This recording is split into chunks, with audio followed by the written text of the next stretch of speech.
Люди судят глазами гораздо чаще, чем разумом. Они редко знают, кто ты на самом деле, но почти всегда чувствуют, какое место ты сам себе позволил занять. Есть люди, которых не перебивают, не потому что они громко говорят. Есть люди, рядом с которыми не хамят, не потому что они угрожают. Есть люди, которых невозможно игнорировать, даже если у них нет должности, денег, громкого имени или внешней власти. Они заходят в комнату, и воздух меняется. Разговор становится аккуратнее, шутки становятся осторожнее. Люди вдруг начинают подбирать слова. И самое странное, такой человек может почти ничего не делать. Он не доказывает, что важен, не просит уважения, не объясняет, почему с ним нужно считаться. С ним просто считаются. Никколо Макиавелли понял эту механику 500 лет назад, и именно поэтому его до сих пор ненавидят, боятся и неправильно понимают. Сегодня имя Макиавелли часто звучит как оскорбление. Макиавеллизм будто бы синоним подлости, манипуляции и холодного расчета. Но это слишком дешевое прочтение. Макиавелли не писал мотивационный учебник для мерзавцев. Он писал анатомию власти. Не такой, какой она должна быть в красивой проповеди, а такой, какой она работает в реальности, когда люди завидуют, боятся, врут, предают, ищут выгоду и при этом продолжают считать себя хорошими. Его главный урок — неприятен. Добродетель сама по себе не защищает. Мягкость сама по себе не вызывает уважения. Честность сама по себе не делает тебя сильным. Если у человека нет границ, если он не умеет молчать, если он раскрывает себя перед каждым, кто проявил к нему немного внимания, его очень быстро начинают использовать. И это не значит, что нужно стать жестоким. Наоборот. Самое грубое понимание Макиавелли — это думать, что он учит давить на людей. Настоящий Макиавелли гораздо тоньше. Он учит не быть наивным. Он учит видеть мотивы. Он учит понимать, почему одних уважают без слов, а других не слышат даже тогда, когда они кричат. Флоренция конца XV и начала XVI века была не музейной открыткой с куполами, статуями и художниками. Это был город заговоров, изгнаний, казней, банковских кланов, церковного влияния и постоянной борьбы за власть.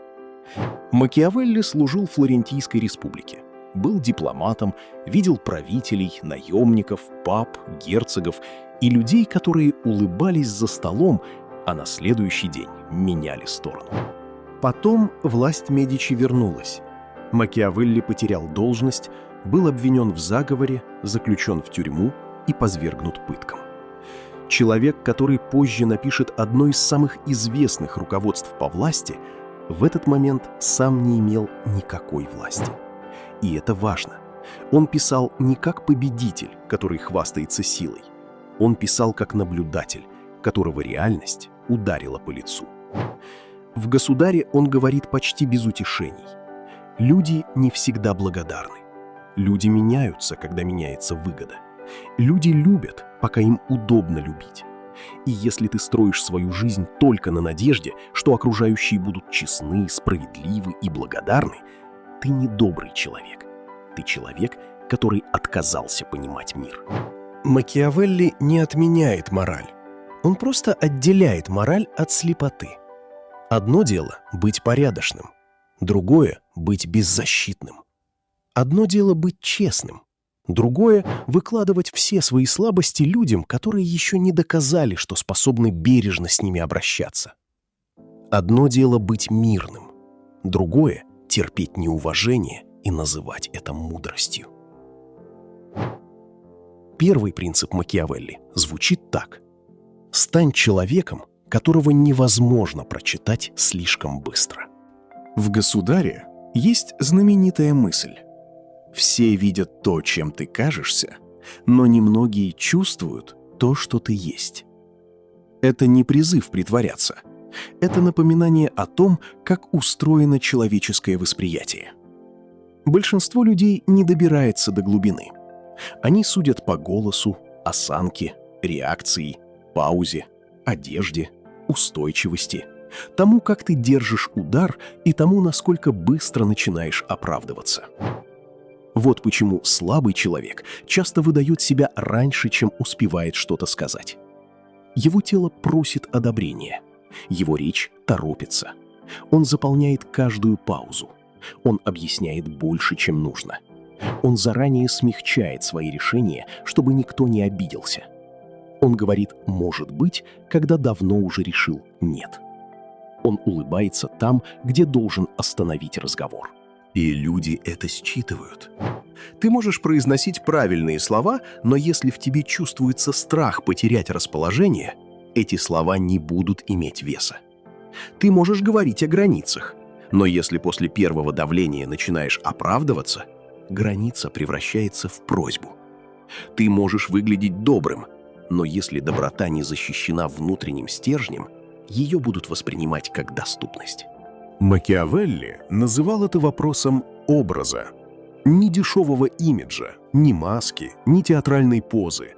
Образа как внешней формы твоей внутренней дисциплины. Если внутри хаос, снаружи он все равно просочится. И если внутри зависимость от одобрения, люди почувствуют, где у тебя рычаг. Если внутри страх конфликта, рядом с тобой рано или поздно появятся те, кто умеет этим пользоваться. Поэтому первое, что нужно изменить, не голос, не стиль одежды, не фразы, а скорость реакции. Человек, которого невозможно игнорировать, не реагирует мгновенно на каждую провокацию. Его нельзя дернуть за нитку и получить предсказуемый ответ. Его нельзя разозлить одним намеком. Его нельзя купить одной похвалой. Его нельзя поставить в неловкость одной паузой. Он делает то, что большинству людей физически трудно. Выдерживает тишину. Молчание — это не отсутствие мысли. Это контроль над моментом. В конфликте люди обычно начинают говорить слишком много. Они доказывают, объясняют, спорят, защищаются, уточняют, снова объясняют. И с каждым словом отдают все больше информации. Где им больно, чего они боятся, в чем сомневаются, почему им важно быть понятыми. Молчащий человек не отдает эту информацию, поэтому он кажется сильнее. Но здесь есть тонкость. Пустое молчание не работает. Если человек просто молчит, потому что не знает, что сказать, это чувствуется. Настоящее молчание имеет вес только тогда, когда за ним есть позиция. Когда пауза означает не растерянность, а выбор. Когда ты не отвечаешь не потому, что испугался, а потому что не обязан обслуживать каждую чужую эмоцию. Марк Аврелий в «Размышлениях» постоянно возвращался к одной мысли.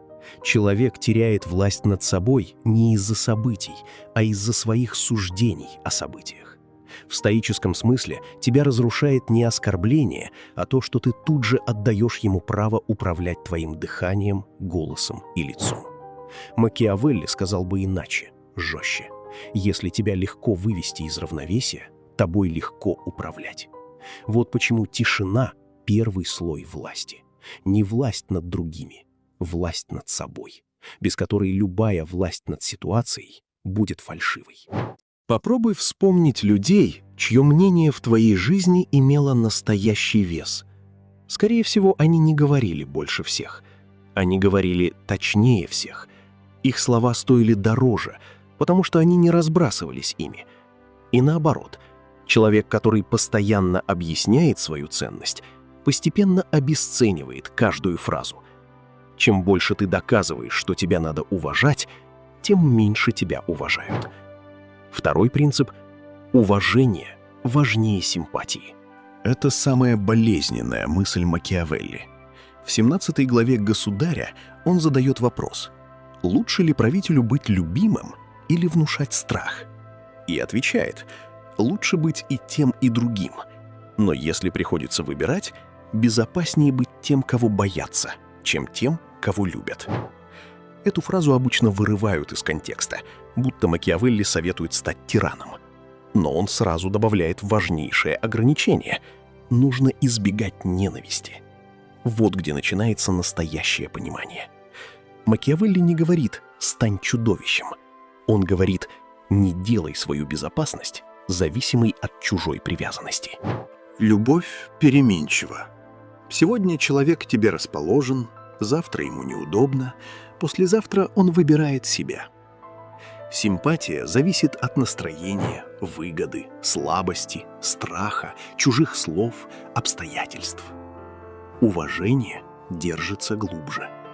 Оно появляется, когда окружающие понимают, ты можешь быть добрым, но не позволишь с собой обращаться, как с пустым местом. Любовь без уважения быстро превращается в использование. Это видно в семье, в дружбе, в работе, в отношениях. Человек всем помогает, всех выслушивает, всегда входит в положение, всегда соглашается, всегда прощает. Сначала его называют хорошим, потом удобным. Потом перестают благодарить, потом начинают раздражаться, когда он вдруг пытается сказать «нет». Почему? Потому что он сам обучил людей, что его границы не обязательны. Макиавелли был жесток не потому, что любил жестокость. Он был жесток к иллюзиям. Он понимал, люди чаще проверяют границы не идеологически, а инстинктивно. Если можно занять больше места – займут. Если можно переложить ответственность – переложат. Если можно получить твое время без цены – получат. Не всегда от злобы. Иногда просто потому, что ты позволил. Поэтому уважение начинается с ясности. Не надо кричать, не надо угрожать, не надо изображать опасного человека. Достаточно один раз спокойно обозначить. Со мной так нельзя.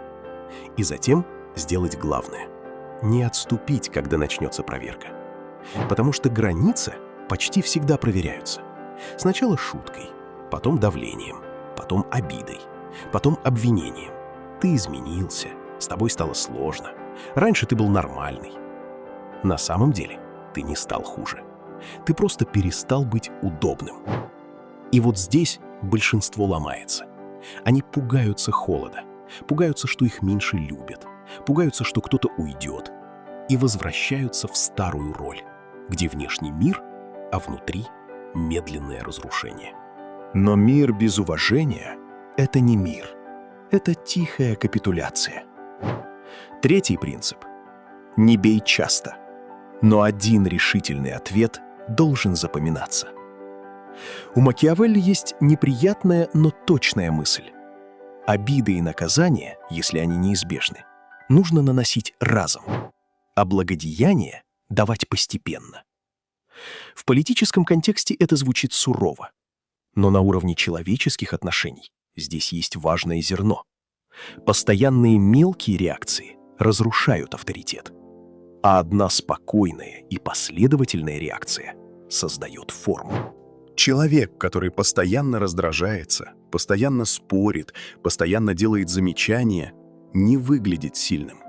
Он выглядит нервным. Его вспышки перестают воспринимать серьезно. Все привыкают. Сейчас покричит, потом остынет, потом снова уступит. Но человек, который долго спокоен, а затем один раз твердо меняет дистанцию, отказывает, прекращает разговор или выходит из ситуации, производит совсем другой эффект. Не потому, что он напугал, а потому, что он показал, его спокойствие не было слабостью. Важно не путать это с местью. Месть – реакция раненого самолюбия. Макиавелли говорит о другом, о необходимости сделать последствия предсказуемыми. Если человек нарушает твою границу и ничего не происходит, он делает вывод. Если нарушает снова и снова ничего не происходит, вывод закрепляется. Если же однажды он сталкивается с ясным последствием, динамика меняется. Ты не обязан объяснять границу 10 раз. Объяснение, повторенное слишком много раз, перестает быть объяснением и становится просьбой. Сказал один раз. Спокойно, без театра, без угроз. Потом действуй в соответствии со сказанным. Это и есть авторитет. Ни громкость, ни агрессия, ни желание победить в споре. а совпадение слова и поступка. Четвертый принцип – скрывай намерение, пока действие не созрело. Макиавелли советовал государю быть лисой и львом. Лев отпугивает волков. Лиса распознает ловушки. Тот, кто умеет только давить, попадет в западню. Тот, кто умеет только хитрить, не внушит уважения. Сила требует двух качеств одновременно – способности видеть опасность заранее и способности действовать, когда время пришло. В обычной жизни люди чаще всего проигрывают не потому, что у них плохие планы, а потому, что они слишком рано превращают планы в разговор. Они рассказывают, что собираются сделать, кому-то, кто не поймет, кому-то, кто позавидует, кому-то, кто начнет сомневаться вместо них, кому-то, кто улыбнется и незаметно обесценит. И план, который еще не успел окрепнуть, начинает гнить от чужих реакций. Есть мысли, которые нельзя выносить на ветер слишком рано. Есть решения, которые нужно сначала довести до формы. Есть перемены, о которых лучше сообщать не как о мечте, а как о факте. Это не значит жить в паранойе. Это значит понимать разницу между близостью и преждевременным разоблачением. Не каждый, кто тебя слушает, должен видеть твою внутреннюю кухню. Не каждый, кто спрашивает «как дела?», имеет право на карту твоих сомнений. Не каждый, кто рядом, способен выдержать твою будущую силу.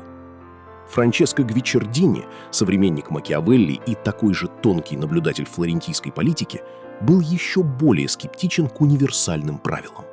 Он считал, что жизнь почти никогда не подчиняется красивой схеме, а потому человеку нужна дискреционе, практическая рассудительность, способность различать обстоятельства.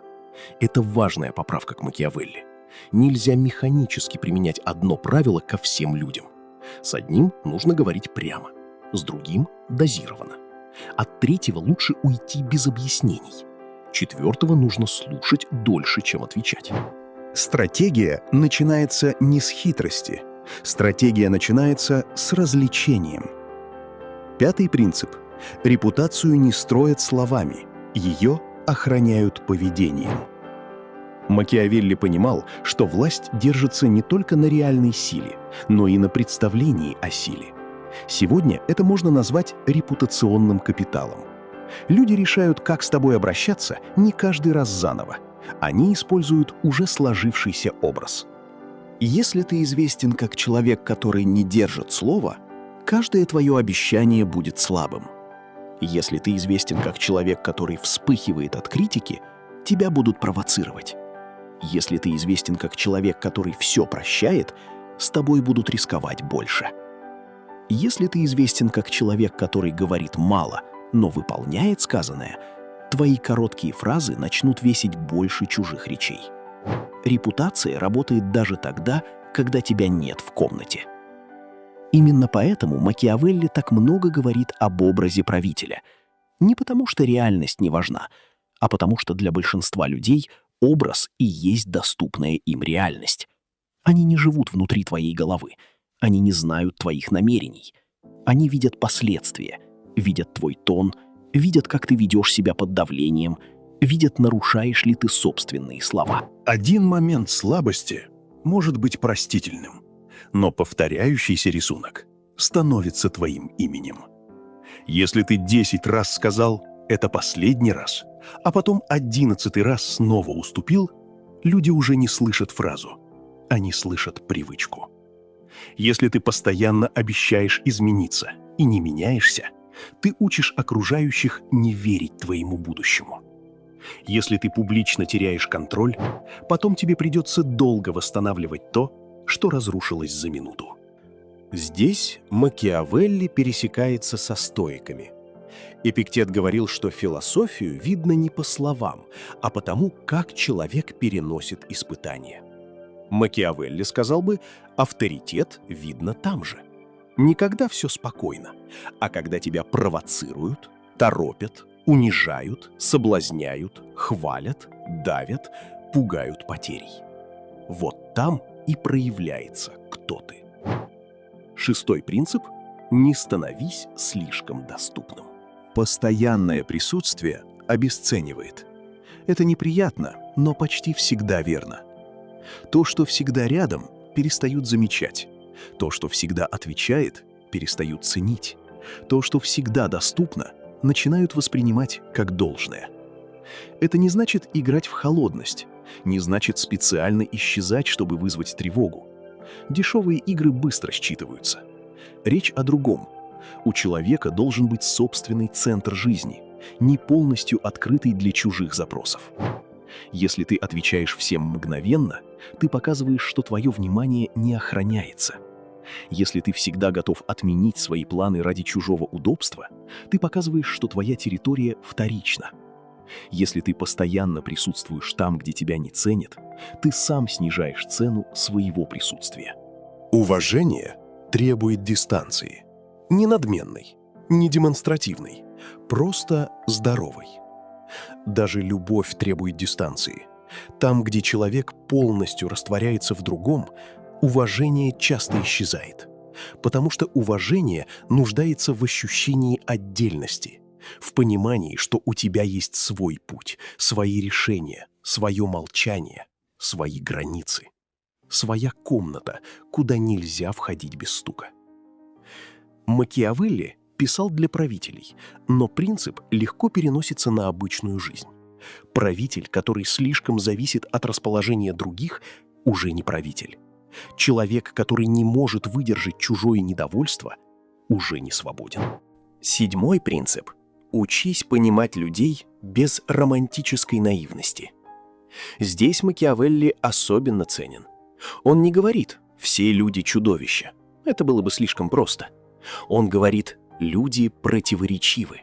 Они могут быть добрыми и трусливыми одновременно, могут любить тебя и завидовать тебе, могут искренне обещать и не выдержать, когда придет цена, могут уважать твою силу и злиться, что она больше не обслуживает их удобства. Поэтому зрелый человек не обязан ненавидеть людей, он обязан не быть слепым.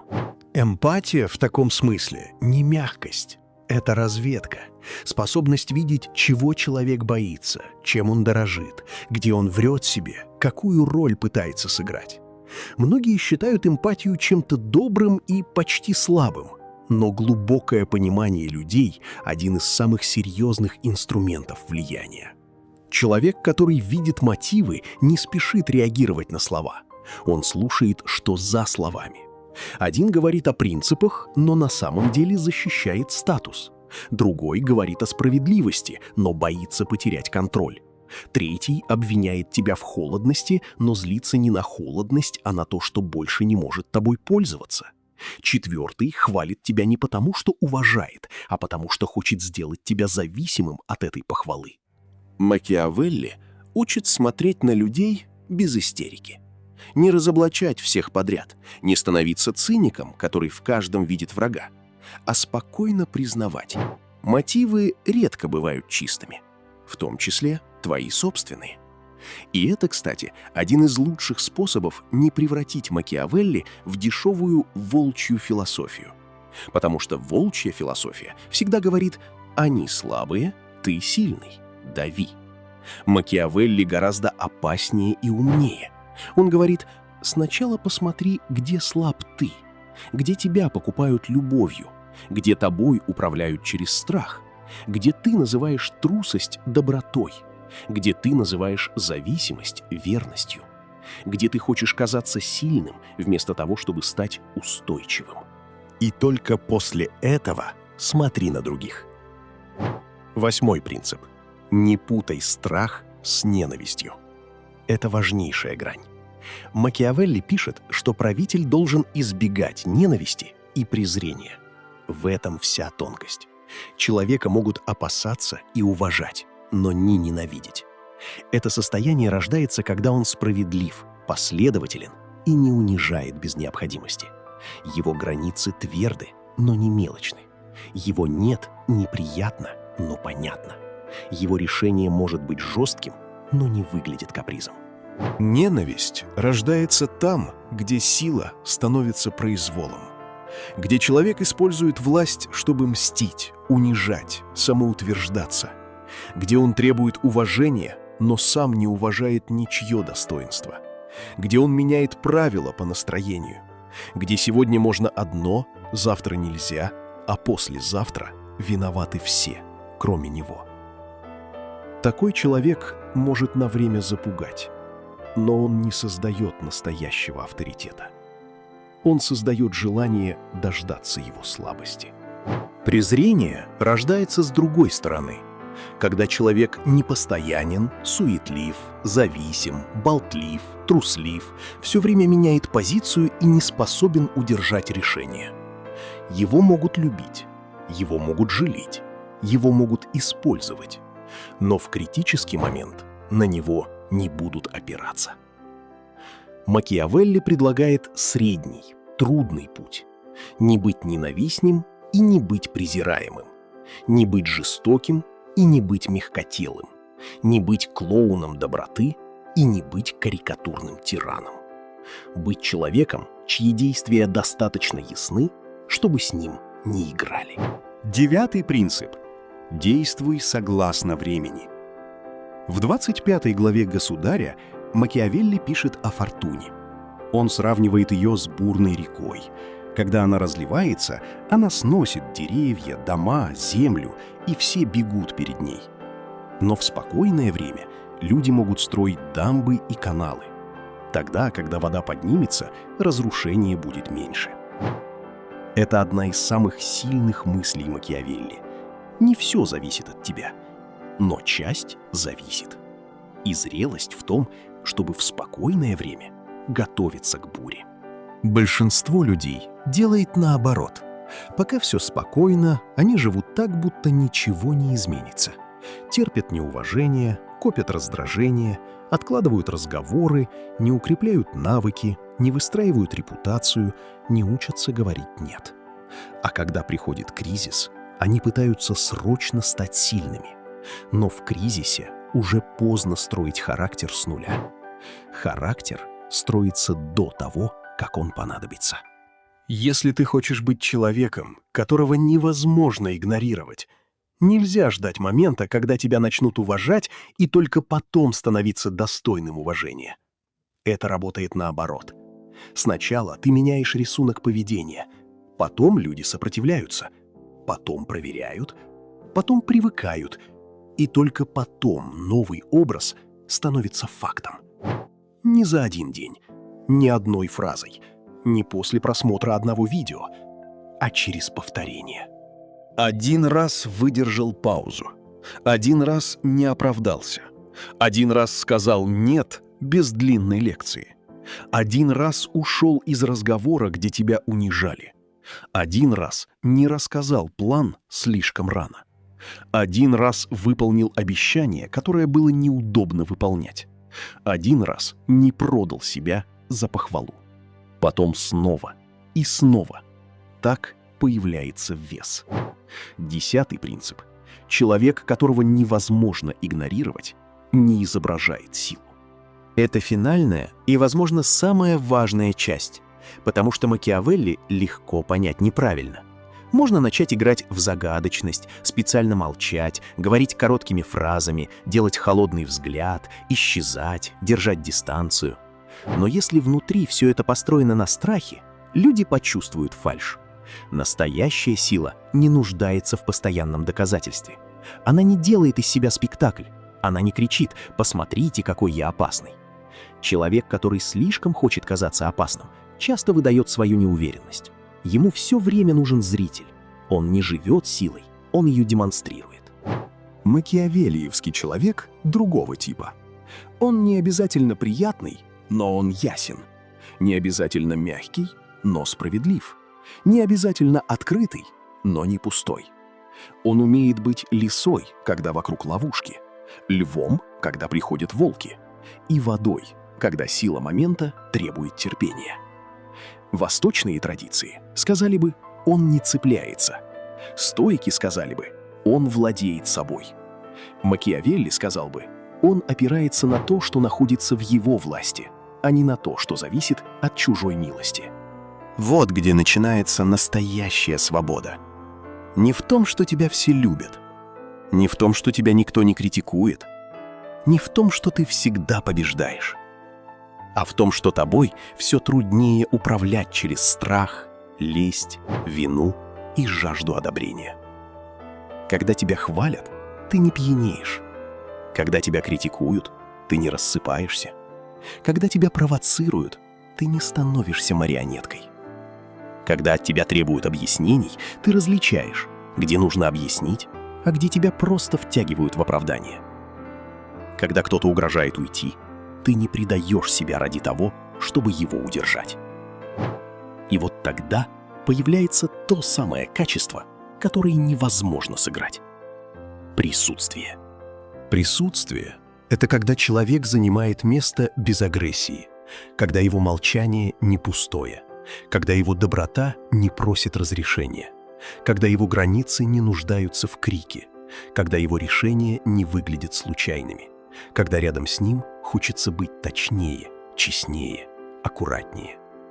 Такого человека невозможно игнорировать не потому, что он заставляет смотреть на себя, а потому что он перестал исчезать из собственной жизни.